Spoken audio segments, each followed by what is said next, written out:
बिस्मिल्लाहिर्रहमानिर्रहीम। अस्सलाम वालेकुम व्यूवर्स, कैसे हैं आप सब? आई होप आप सब ठीक होंगे। तो आज मैं आपके लिए लेकर आई हूँ बहुत ही इजी स्टेप्स के साथ माश की दाल की फुल्कियाँ बनाने का तरीका। आज मैं आपको सिखा रही हूँ माश की दाल की फुल्कियाँ बनाने का तरीका। आप इसको जो है रमज़ान में और ईद में बना कर स्टोर करके रख सकते हैं। इसको एंजॉय कर सकते हैं रमज़ान में भी, ईद में भी और बाकी दिनों में भी। तो चलिए आइए फिर बनाना स्टार्ट करते हैं।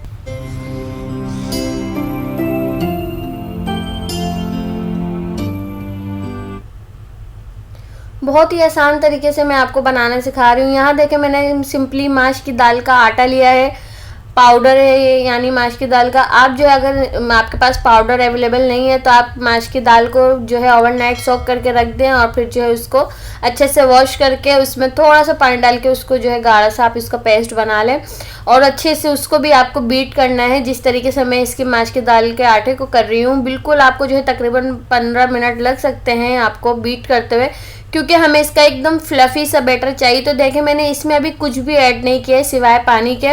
अच्छा सा थिक बैटर आपको बनाना है, ज़्यादा पतला भी नहीं रखना है और ज़्यादा गाढ़ा भी नहीं, इतना बीट करना है आपको हैंड से, ताकि जो है अगर आपके पास ये नहीं है फोक तो आप जो है फोक से कर लें, चम्मच से कर लें, जिस तरीके से आपको आसानी हो। तो देखें, मैंने इसको 15 मिनट बीट किया है। तो मैं अब आपको दिखाती हूँ इसका रिज़ल्ट, कितना अच्छा बीट हुआ है ये। पानी में देखें, मैंने जब इसको डाला है तो ये ऊपर से फ्लूट करके आ गया है, ऊपर तैरता हुआ। जब आपका बैटर आ जाए तो आपका बैटर बिल्कुल परफेक्ट अच्छी तरीके से तैयार है। 30 मिनट रेस्ट पर रखने के बाद मैं आपको दिखा रही हूँ। इसमें मैंने सॉल्ट ऐड किया 1 टीस्पून, बेकिंग सोडा ऐड करूँगी मैं 1 टीस्पून। जब इसमें ऐड करना है, जब ये आधा घंटे रेस्ट पे हो जाएगा तब इसमें ये चीज़ ऐड करनी है।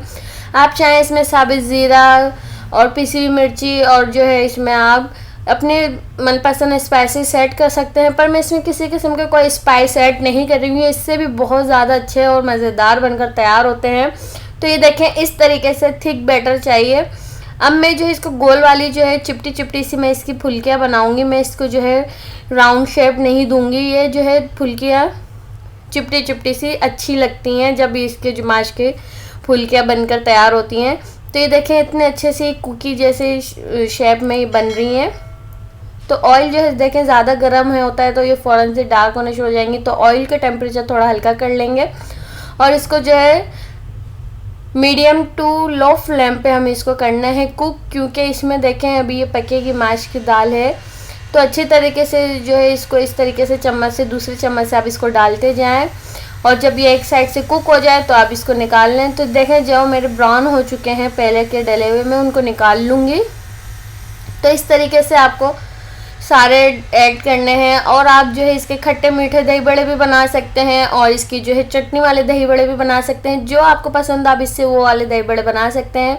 मैं इसको जो है बना के स्टोर करके रख लूँगी और जो है फिर जब मुझे इसकी ज़रूरत पड़ेगी, रमज़ान में बहुत ज़्यादा ज़रूरत पड़ती है, ईद में भी मेहमान आ जाते हैं, आप ये बना कर रख सकते हैं। तो आपके लिए बहुत जो है सिंपली ईजी रहेगा अगर आप इसको बना लेंगे। तो ये देखें, इस तरीके से मैं सारे बना के निकाल लूँगी और इसको ठंडा कर लूँगी बिल्कुल रूम टेम्परेचर पे। जब ये आ जाएंगे तो फिर मैं इसको जिप लॉक बैग में सेव कर लूँगी। तो यहाँ देखें, तकरीबन आपको इसको फ्राई करते हुए 7 से 8 मिनट लग सकते हैं। तो अच्छी तरीके से हम इसको किसी छन्ने में निकाल लेंगे ताकि इसका एक्स्ट्रा ऑयल जितना भी है वो निकल जाए। तो ये देखें, इस तरीके से कितने नरम नरम सी फुल्कियाँ बनकर तैयार हुई हैं। बहुत ही मज़ेदार किसी माश की दाल की फुल्कियाँ बनती हैं। अब मैं इससे जो चटनी वाले बना लूँगी, खट्टे मीठे दही बड़े बना लूँगी। जिस तरीके से आपको पसंद है उस तरीके से आप बना सकते हैं। तो देखें, ये ठंडे हो चुके थे और ये 1 पाव माश की दाल के आटे में देखें कितने सारे ये फुल्कियाँ बनकर तैयार हुई हैं। आप इसके बड़े साइज़ भी बना सकते हैं। मैंने इसको जो है नॉर्मली सिंपली छोटे साइज़ में बनाया। इस साइज़ के बहुत ज़्यादा सही रहते हैं, बाइट जो है खाने में आसानी होती है।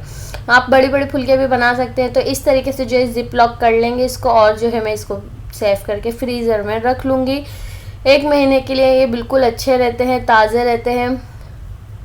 तो आई होप व्यूवर्स आज की रेसिपी आपको पसंद आई होगी। पसंद आई हो तो लाइक और शेयर ज़रूर करिएगा और चैनल पे नए हैं तो मेरे चैनल को सब्सक्राइब भी कर लीजिएगा। बेल आइकन को क्लिक करिए, इससे आपको मेरे आने वाली न्यू रेसिपीज़ की नोटिफिकेशन सबसे पहले मिलेगी। तब तक के लिए अपना बहुत सारा ख्याल रखिएगा और मुझे इस रमज़ान अपनी दुआओं में याद रखिएगा। तो फिर मिलेंगे इंशाल्लाह एक नई रेसिपी के साथ। तब तक के लिए अल्लाह हाफिज़।